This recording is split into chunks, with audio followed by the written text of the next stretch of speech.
we can't accept the current situation for what it is. And until we do that, then we're holding on.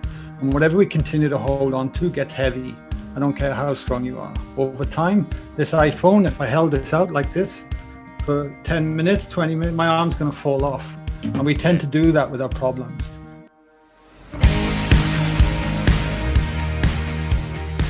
Hey folks, Jason Witten here, your host of the Wealth Faculty podcast.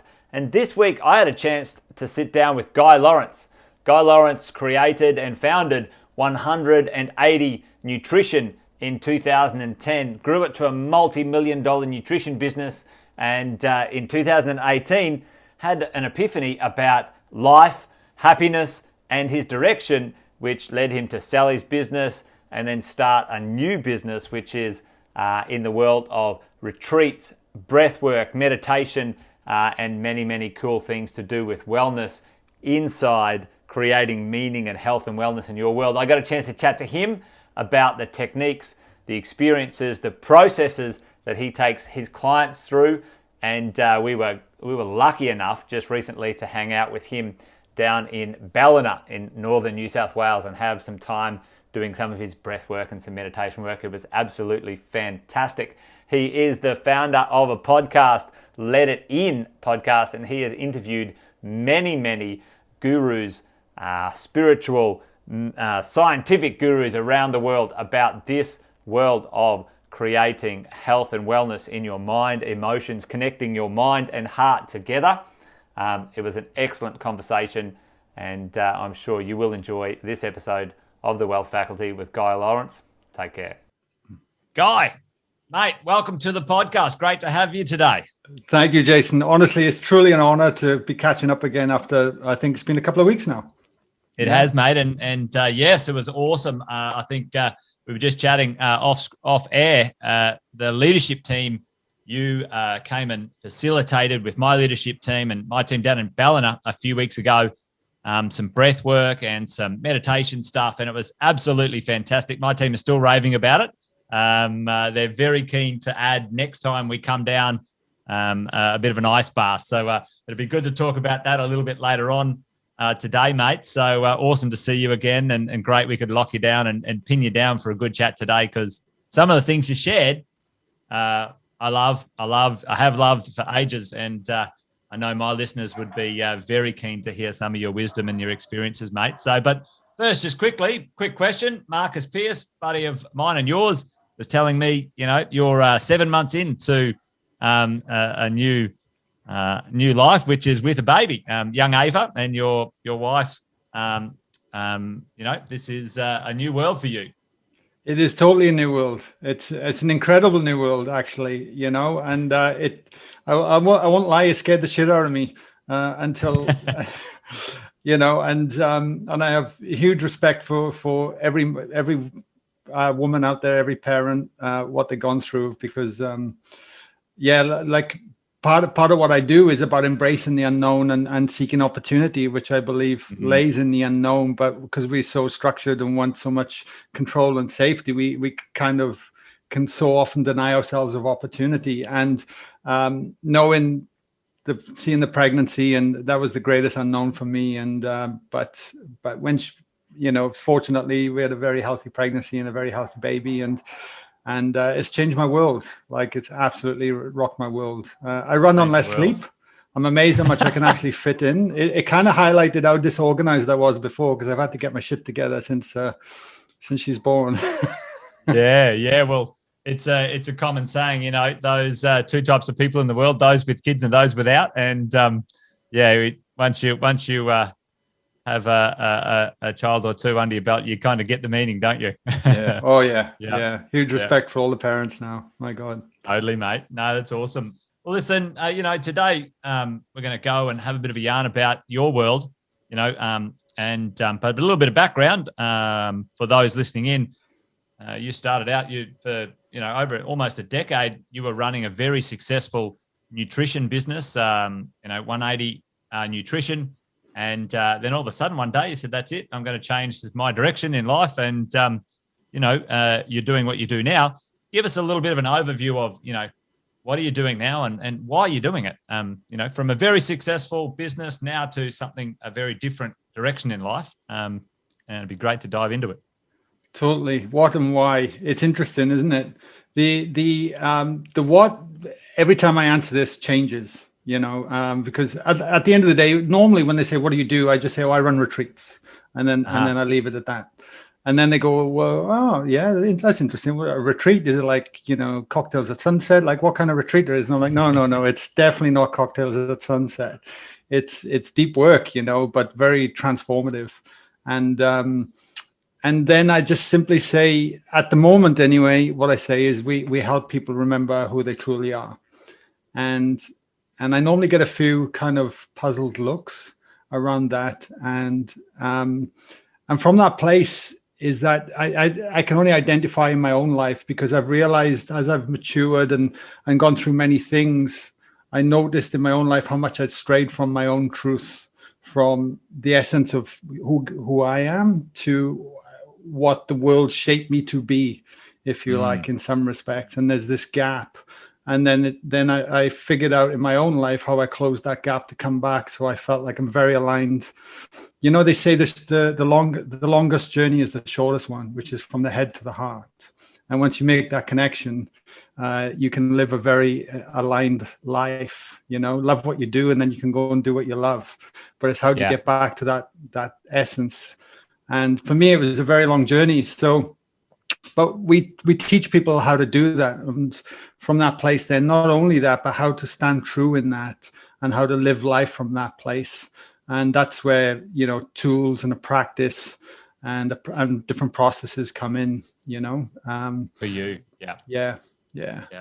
But and with that stuff, that you've been, practicing now and teaching others, what was the kind of the moment where you were realizing you'd strayed from the center or the real you? I mean, I think you mentioned a little while ago, 30, 40, 50, it sounds like a midlife crisis. Is this all there is? Is it a Jack Nicklaus moment, in in the movie? That's right. What was that for you? Because I know many listeners right now, for me, for my team or crew would be listening in and, go, yeah, okay. Working in this career for 20 years or in this partnership or whatever it might be, that I'm sure there's many roads leading to Rome per se at this moment. What was your experience? What sort of road led there? What was that? Was there a moment in time that was like, right, that's it? Yeah, there's been multiple moments, to be honest with you. I had to get slapped around a couple of times to get the message. Yeah, because as you can tell, I've got a Welsh accent, so I come from Wales. But I actually, I believe one of my greatest gifts and detriments all rolled into one was that I left school very early, and kind of didn't have an education. So I kind of was, and even not even mentors or to help guide me. So I kind of ended up becoming a bit of a loose caboose and just traveling the world and trying to find myself and never really figuring it out. And I got into stock trading when I came to Australia, and I thought, that's it. I'm going to become rich. I'm going to make some serious coin, and then I'm going to be happy. Then I can go and do what I love. So that was the first time. But a very long story short, 3 years later, racking up a heap of debt, I got run over by a car. I quit the stock trading, and my girlfriend left me all in the space of a week. And it turned out the person that knocked me over on my push bike in the car was a 60-odd-year-old lady that happened to be a client of my girlfriend, who trained her as a fitness trainer, because we both worked in the fitness industry. So it was like all the serendipity moments, and it just and I was pushing so hard, and I just could not make it work. And so that was lesson number one. And the universe gave me a big slap, saying, "What are you doing? Like, you let it go." But I couldn't. Because looking back, it was the greatest gift ever. But then from that point, because I was already working in the fitness industry, there were signs, and I ended up working with people with cancer. So they taught me how precious life really is. So I had clients that one day wouldn't turn up because they'd passed on, and people had gotten to know. And it was the one theme that was coming back was like, live your life, like follow your heart. And from that gave me an education around nutrition. I really started to look into the health industry, because what I was seeing and what was actually being spouted as the normal in the healthcare professions, and they just weren't aligning, and I was very confused. So I started delving into that, and from that spawned a natural protein supplement that I got involved with. Then, because I was working at a university, I could I knew everyone. It was like being at a village with thousands of people, because I was in the fitness area. Like, I knew everyone, from the professors to the students to the ABC journalists across the road. Like, and everyone wanted to talk to me because everyone wanted to talk about fitness and health and how to lose weight and all the rest of it. So I had this good stomping ground. And the point I'm leading to this is because I just read the 4-Hour Workweek, Tim Ferriss. It came out in 2007. I think I read it about 5 times, and I thought, and I had this idea with this product that I was working with the cancer patients, and I thought, wow, the fitness industry needs this. Like, how am I going to do this? But at the time, I had so much debt from the trade-in. I felt like my hands were tied, so I only had my wits. So over a process of time, I started chasing this, and 2010, I ended up forming a partnership. Then the brand became 180 Nutrition because it was selling really well at the university. And then we kind of took off after the 3rd year. And all of a sudden, I'm like, from having to ride my push bike to work, I then owned a Ducati, and I had a nice car, and I was down in with the single apartment overlooking the beach in Maroubra. Like, all of a sudden my life just kind of transformed. And then I was at this point where I was still like, fuck, why am I still feeling empty? Like, what's missing? Yeah. So that was my big wake up call. All of a sudden, I really had these 2 places. I'd spent 10 years in this massive struggle, honestly, like so much struggle financially, and just trying to find my way to then going on this rocket ride and having national media and being the first company in Australia to bring this product out. And it took off with the CrossFit industry. And yet there was this still miserableness. But I started a podcast in 2013 or even 2012. And that was purely for me to keep exploring the health industry. Yeah. All the work was everything was starting to lead to this.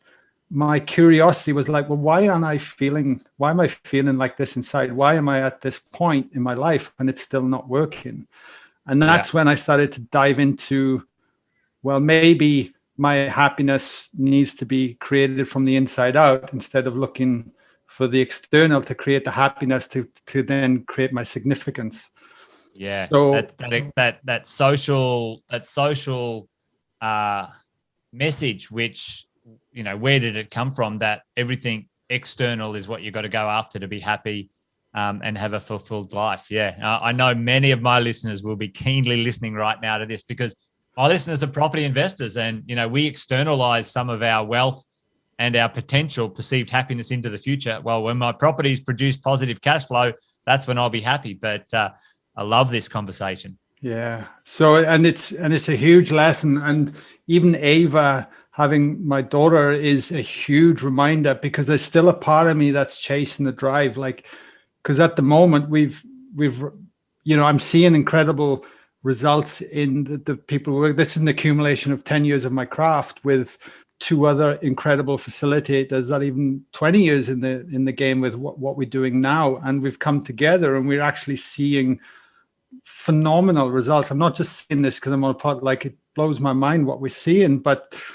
there's still a part of me that's chasing that now. And it's like, oh, then I'm going to push there. And it's like, whoa, easy, Tiger, slow down. And the work ultimately is about having to go inward. And I think this is where information is powerful, but it's providing you use information to then have an embodied experience. Because, they say 10% comes from reading textbooks, 20% of your learnings come from mentorship, and 70% comes from, getting your hands dirty in the field and experience.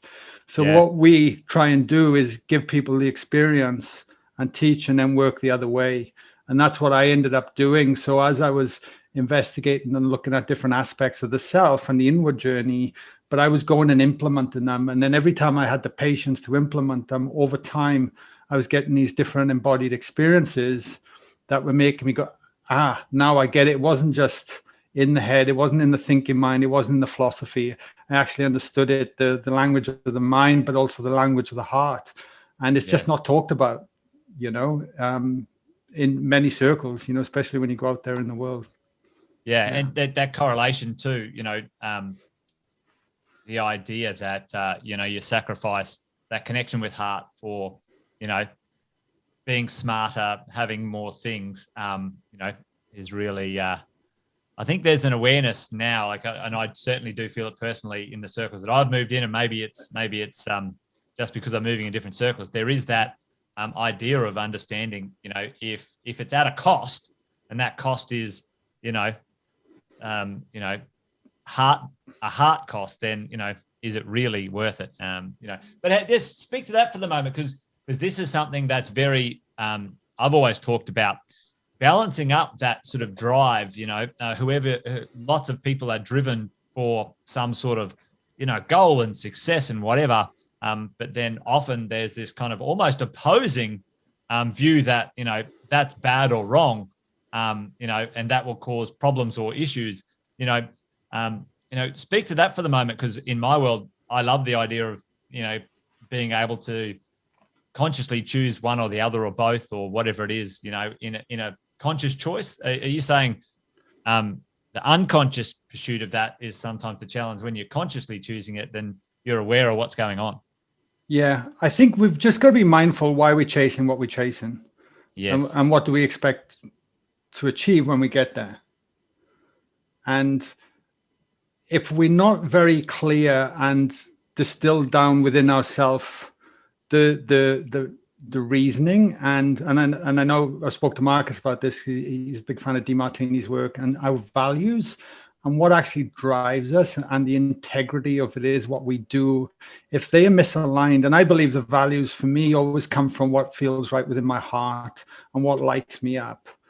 And if I'm quite often we're chasing something externally, like a wealth or whatever it might be, because we're actually unconsciously avoiding a trauma or a pain within ourselves that is creating a familiarity within the body that we don't even know we are avoiding, because it's too painful to go there to feel the feelings.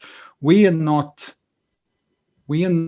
taught, I don't believe anyway, I wasn't certainly in Wales, how to express or work with emotions and feelings and express and allow the transition of a feeling to start to formulate and pass.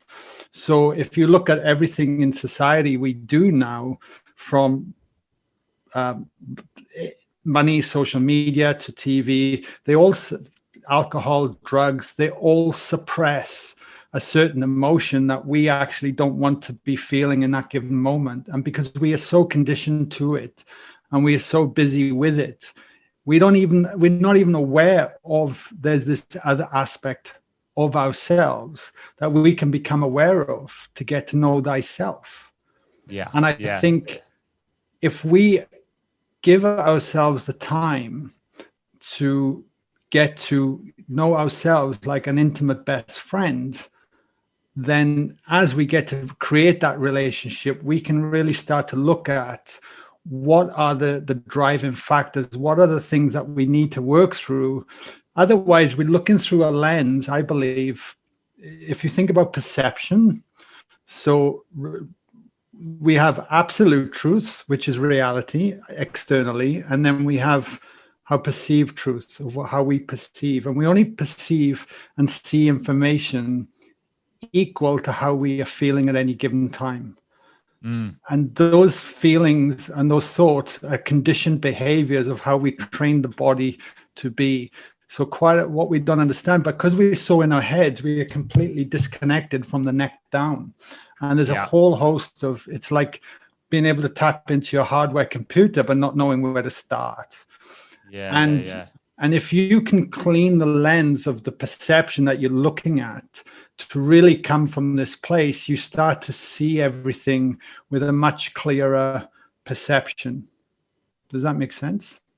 It does. And for me personally, that's something, I think we have in common, that that drive to get to know ourselves better, so we can, see the world in a different way. It certainly has driven me over 30 years of being an entrepreneur, but also trying to work out why I want to do the things that I want to do. And,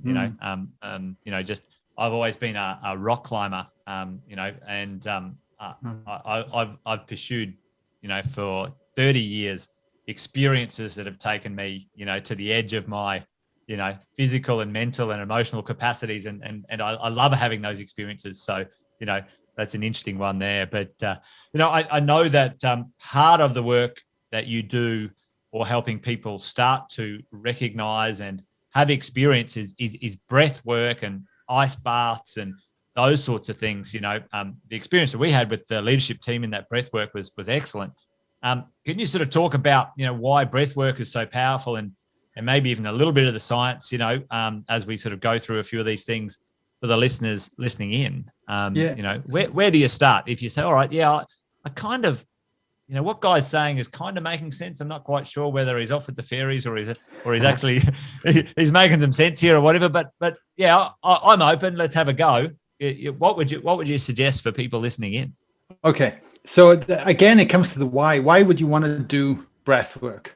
Okay, and it has many reasons, because there's from the mental side, you can quieten the mind, per se, or you can become very aware of your thoughts. So the breath is the essence of life. Like, without it, we have no life, and we're not aware of our breath and how the breath starts to affect our stress response, or our rest and digest, relax response. Like, it is a mechanism and a gateway to actually start to integrate with what's called the autonomic nervous system. And the autonomic nervous system, think of it almost like it controls every system of your body. It's what tells you need to pee. It's what keeps your heart beating. Your lungs are moving in and out. My eyes are blinking. Like, it's incredible when you think about it, right? So its whole purpose is to keep you safe and alive. But because of the way we condition our life, and if we live a stressful life, if we're doing things that are not advantageous for the body to relax, the body is always on guard. Every single cell in your body is on guard. It's on red alert. And I believe 99% of society is in that space, especially this last 18 months.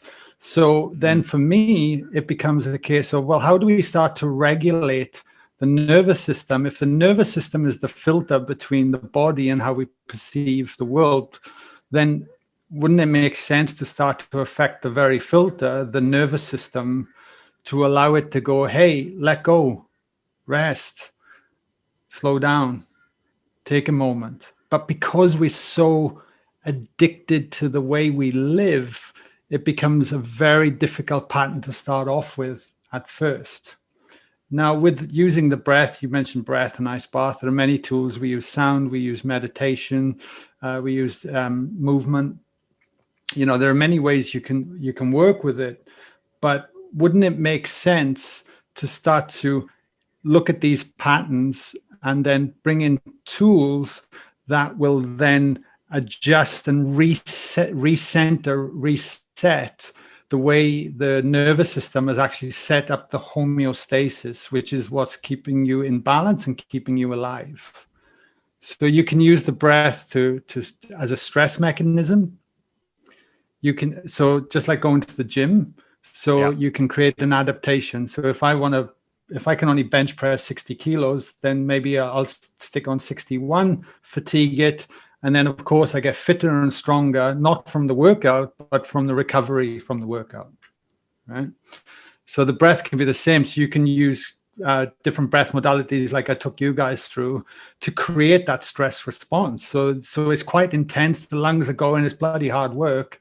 But then afterwards, you feel alert, you feel alive, but then there's an adaptation, which hopefully that you all had a better night's sleep after doing it and relaxed and could unwind a bit from the other side.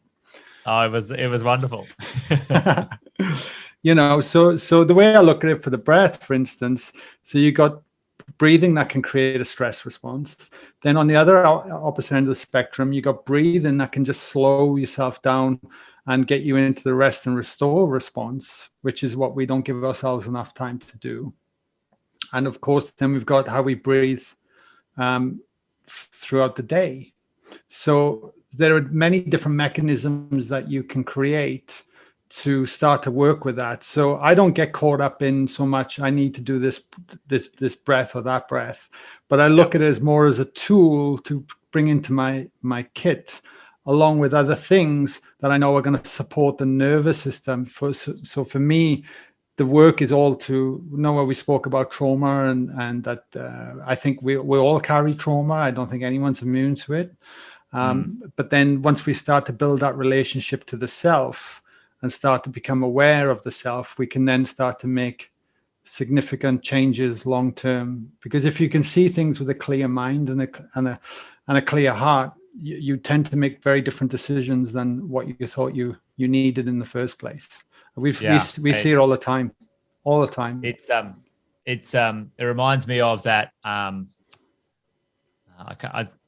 think it's called The Happiness Advantage. Sean Akor, I read a book and he was sort of saying, if you're in this fight and flight mode all the time, you know, your body is full of sort of adrenaline and cortisol, and your intellect is like, through the floor. If you're flooded with those flight or flight chemicals, your capacity to think properly and make good decisions, is sorely limited. So, basically, if I'm reading between the lines here, they're sort of saying like, if you can make sure that your body is not flooded with chemicals that are inhibiting your ability to think clearly and make smart decisions in a nice balanced way, then that's this practice. The idea that just saying breath can do that, and many other modalities as well. Yeah, absolutely. The thing I always think about is I look at because when you're in a stress response, you can take the vitamins, you can eat the right foods, you can do your exercise, and my personal belief now, if you haven't dealt with the stress and the emotional traumas that the body are carrying, I don't think it really matters long term what you do, because the body's always going to be on high alert, and if it's high alert, that those nutrients and everything you're doing ain't getting in, because you're creating a long-term chronic inflammation from that. And a lot of that comes from how you feel in the first place, so for me, that was the big epiphany for me with 180 Nutrition. And like before I stepped down, we hit 3 million downloads, and I was talking to I could literally reach out to most people and say, do you want to come on the show? And they'd come on. So I was like a kid in a candy store and having all these conversations, and it all kept leading back to why I do what I do now. And be able to look at I think the things that really matter in life. I know you had Bronnie Ware on the show, yes, didn't you? And she wrote the 5 Regrets for the Dying, and I have no doubt, how much money was in the bank account just before they left was not on the 5. Yeah, dead right. You mentioned those podcasts, and you've interviewed some amazing people. Bruce Lipton, I'd love to chat to him. DeMartini, Gable, mate, Kerwin Ray, Trevor Hendy, like we've both chatted to them and we know them in common. Like, who were your top 5? What were the a quick highlight in that sort of space for you? Like, is there 1 or 2 or a top 5 for you that when you interviewed them, you're like, gee, okay, that's going to change my world? You got anything there? Well, definitely Bruce Lipton's one of them. Like his work has heavily influenced me over the years. And for anyone that doesn't know him, he wrote an incredible book called The Biology Belief. And that really is basically, and being a biologist and understanding how the mechanisms of the body work and the cells and the chemicals, but how our belief system, the unconscious belief system, influences our health. It's mind-blowing, and when you wrap your head around it, it makes complete sense. But the first time you hear it, you're like, really? Come on, and it's proper science too. It's not like foo-foo stuff out there, it's not like it's proper science. He's done some great stuff, and he's been acknowledged all over the world for it, hasn't he? 100%. Yeah. And I've got him coming on the podcast again in a couple of weeks, actually. So I'm excited to catch up. So there's Bruce Lipton, Gabor Mate, phenomenal gentleman, and he's looked at the impact of trauma. And again, it all comes back to how trauma impacts our early years from the age of 0 to 7 years old. Bruce Lipton, they all talk about this, and then how that's shaping the person that we become. And that's the gap I was talking about. The person, how we become, and the truth of who we are might necessarily not be the same thing. And how that is influencing our mind. So he springs to mind. I've got I'm excited. I've literally just booked in Reverend Michael Beckwith. I'm not sure if you're familiar with him. I have. Yeah. He's coming on in 2 weeks, so I'm really excited with that too. Like, he's just an unbelievable human being. It's amazing. And I get to, on my podcast, talk science and spirituality. That's the exploration for me now. It's like when I look at the body as hardware and software, I kind of look at the hardware being the physical aspects of our body, and the software being our consciousness. And how can we evolve both? Because if you try upgrading the software and poor hardware, you're probably going to blow a circuit. But if you don't address the software and you're only focusing on the hardware, then you're not really running to your potential either. I love it. Yeah, I love that hardware and software is so good. Yeah. Yeah. Well, that's an awesome one, because let's talk about upgrading the hardware, the software. And maybe software is the place. Sometimes we use the hardware to upgrade the software. The breath work, the meditation, those sorts of things. Dancing, movement. Is there something? Let's say somebody is there to go, well, this is great, but I'm in all sorts here. I don't have time, or I can't sort of sit there and meditate my way to happiness. It sort of, talk to that. Sure. For people out there listening. Yeah.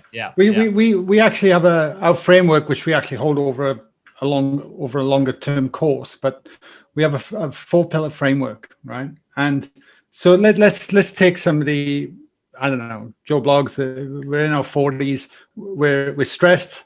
We're unhappy. We don't know where to start, right? Yeah. So the first key to any change is awareness. Awareness is, I believe, the most important thing that we can be. And when you think about it, we run 95% of our day unconsciously. Right? We continually do this. We sleep on the same side of the bed. We generally drink from the same coffee shop. We drive the same way to work. Like, everything we end up doing, it becomes a known, and we feel comfortable, and we don't have to think. So we can just go on autopilot. The job we do, and of course, life throws us challenges. And if it wasn't for those challenges, we wouldn't adapt, learn, and grow, I believe. Yeah.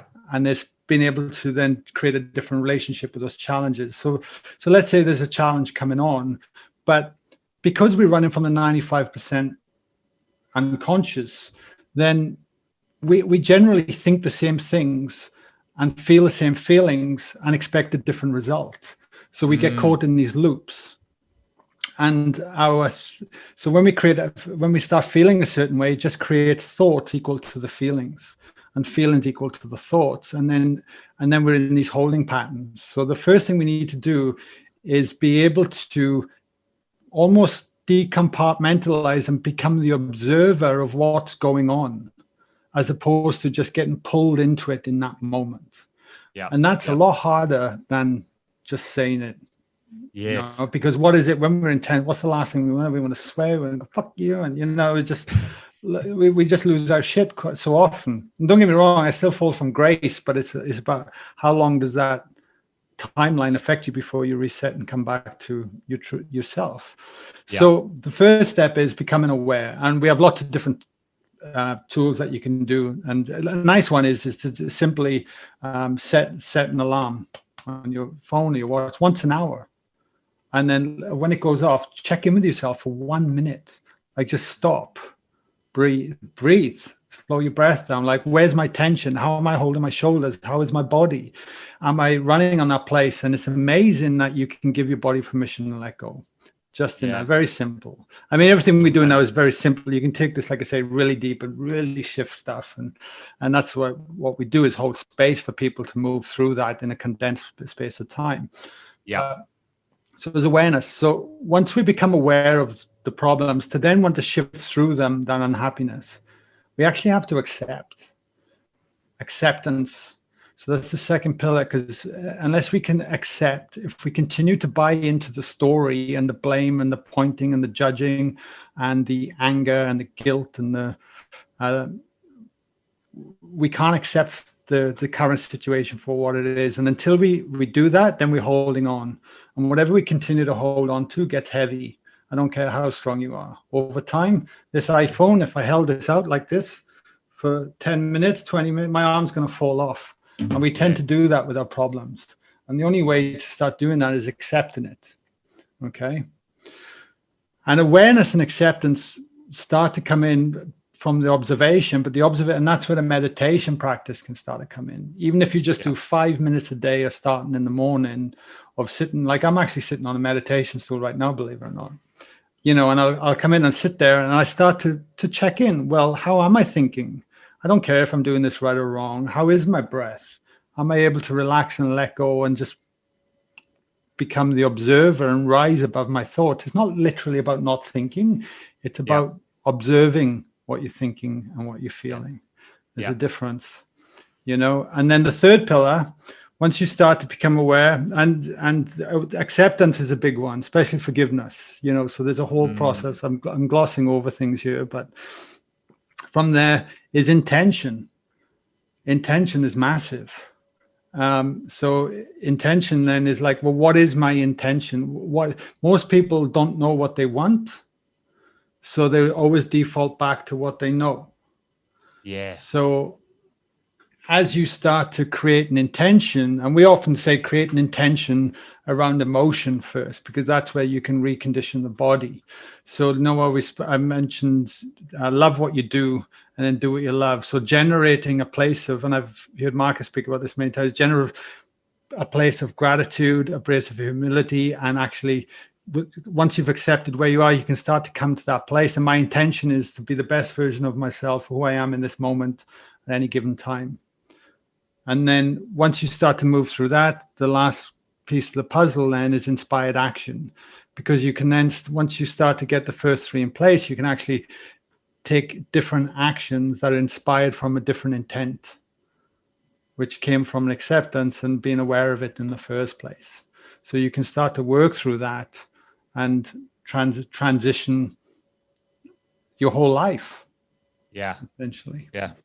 And a conscious choice of that action, in a balanced, grateful, accepting place. Like I love that concept, so, And you like, because I was in the fitness industry for a long time, people would come in, get in their head, they want a 30-day challenge. They want to drop some weight so they can continue to party and look good. And it's like, it doesn't work like this. Like you really have to make conscious lifestyle choices, or they would train really hard, but then go and eat a Chico roll. I'd see them afterwards, and I'm thinking that's just, you're not going to get anywhere. You're actually making things harder for yourself. So it's the same with this work. It's that it's a process, it's a journey. But as you start to unlayer the onion layers, as you start to work towards in the hood and start to look at the root issues, what are driving your actions, that process becomes very, very powerful. And then from that, that's where you can create change. And we see it time and time again. Time again. Yeah, it reminds me of something that I say with my property investors. Like, this is not get rich quick. It's don't come in for a 30-day challenge and get fit. This is a choice for the next 20 years how you're going to behave around a certain thing. Absolutely. And irrelevant of what's going on externally. The world's going crazy in a positive way, or the world's going mad in a negative way. No, this is your 20-year journey. This is your plan. This is the direction you've consciously chosen to go there. Stay in the zone, And it's so rewarding, right? Because when you it's the same. Once you take complete ownership of what you're doing, and you start moving into a particular direction. Like some of the highs and lows have been really high and really low, but I know now I've got some of the scars on my back, but I can look back and think, wow, that's been a ride so far, and there's so much more to come. And I'm like, give me that any day of the week, as opposed to just the same monotony and giving my power to someone else. And you know what you do is amazing. Like it's the skills we all should be taught. Totally, mate. Totally. No, I love it. So, you know, in the mix here, you know, in this world at the moment, there's a lot of talk, you know, about plant-based medicines and psychedelics in sort of, you know, this space. Certainly, Joe Rogan's and others have, you know, made this kind of like, you know, come to fruition. Tim Ferriss, you were talking about it before, you know, Tools of the Giants, you know, he talked about, you know, microdosing and LSD and all sorts of stuff. You know, is there a place in this work, this stuff that you do for these types of ideas? And, you know, what's your experience and opinion in that sort of space, you know, when it comes to, you know, updating the software or upgrading the software or interrupting, you know, software patterns or something like that? Yeah, like I've, on a personal note, I've done ayahuasca, which is a plant-based medicine from the Amazon. And I think I did that about 8 years ago, and I felt I was called to do it at the time. Yeah. And I don't work with it personally. And what we do at the retreats, everything we do is just through ourselves and the tools that we use, you know, but we can get similar results.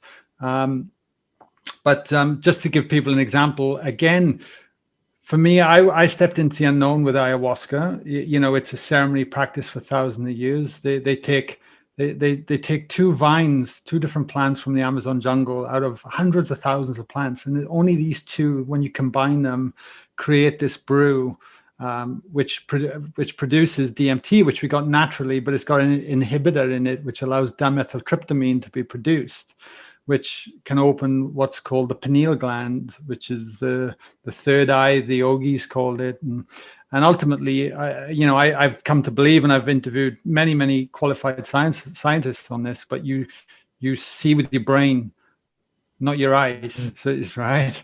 So even with your eyes closed, you can see a lot, like far out, man. You know, and ayahuasca is pretty much the most powerful psychedelic on the planet, but it's also a teacher. It's really hard to say if you've not experienced that before. But again, when people ask me, well, what was it like? I said, my first answer was, it was like removing a splinter from my soul. That's all I can say. But I was hugely respectful when I did it. I spent a year reading about it, researching about it, making up my mind. There's a whole process because it's a ceremony. I think ceremonies need to be hugely respected when going into them. It's not like something you just go and take on the weekend, hope to fix your problems and come back and carry on. You know, it's so when I did it, I remember drinking the brew and I was terrified. I really didn't know what to expect, but it was the first time I understood what it was like to surrender 100% in my life, to fully let go of everything and everyone and be in that moment of feeling absolute fear to then absolute surrender. And then when I surrendered, it was like stepping into, they say fear is like an empty room. When you actually step into it, it just dissolves and there's nothing to be fearful of. And it's been my biggest lesson in my life, I think, entirely. And you know, it's a powerful psychedelic. I became one with the universe. What can I say? Like I went on a journey, but that journey was as real as this. And you know, there's a whole argument around consciousness at this moment in time. You've got a big group of scientists over one side saying consciousness is generated by the brain, and when you die, it's lights out. You know, that's it. Happy days. Or on the other side is that actually it's a conduit. It's like a TV antenna, and consciousness is coming through the body. So what is it? And I believe it's the second, the latter, but that's only from my last 10 years of exploring consciousness and what it means to be human. And for me, what ayahuasca did was give me this experience to really question this topic and have an experience that was beyond me, beyond myself, beyond my body, but be taught lessons from emotionally and be taken on a journey to come back, only because I fully surrendered to it, to then come back and integrate that, but then go, well, if that's a psychedelic, is that possible without a psychedelic, or is this just the psychedelic doing the work? So that was then my exploration. And to my amazement, it wasn't the psychedelic was a tool, just like breath work, just like meditation. So, Yes. so then, well, what does that evaporate? For me, then, what's the greatest fear of all? I think it's losing our mortality. I think it's death. Yes. And if you look at any great teacher in the spiritual textbooks or anything, they'll all say to fully live, you have to fully accept death. And then you can fully live from that place. So my old self died that night in some respects. But it was just a part of me that was holding myself back anyway. So it's a powerful healing tool, but it has to be treated with immense respect, caution, and making sure your hardware can cope with the upgraded software as well. You know, I love that. I might borrow those references every now and then into the future, mate. Hardware and software, and the meeting of the religion and science. At the end of the day, it is a really interesting, convergence point. Certainly, where we're sort of, getting to. It's amazing, mate. And the greatest, the one thing it's given me is an element. Do you know what I think the greatest gift I've given myself from all this work is and I sound like a beauty pageant when I'm about to say this, right? It's inner peace. I feel at peace with myself. Yeah. And that's priceless. I really do. And it's not like I'm walking around with a smile on my face every day and chasing happiness, but I'm at peace. And when you have these experiences and when you start to dissolve the ego a little bit and allow the true self to come through, you don't want so much, you don't yearn for so much, you're not constantly chasing that external.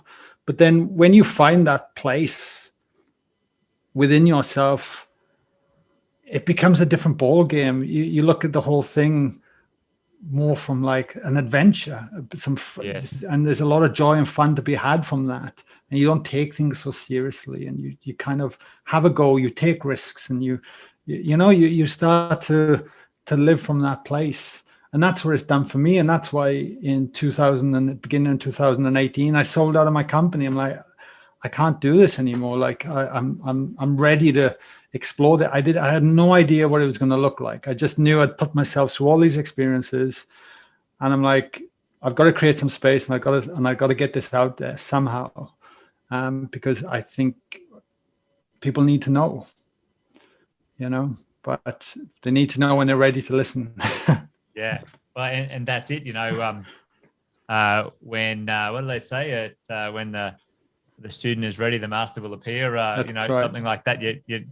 I saw a meme the other day. You can lead a human to knowledge, but you can't make them think. And the horse was saying it, by the way, in the meme. But I love that one. It's there's so much gold.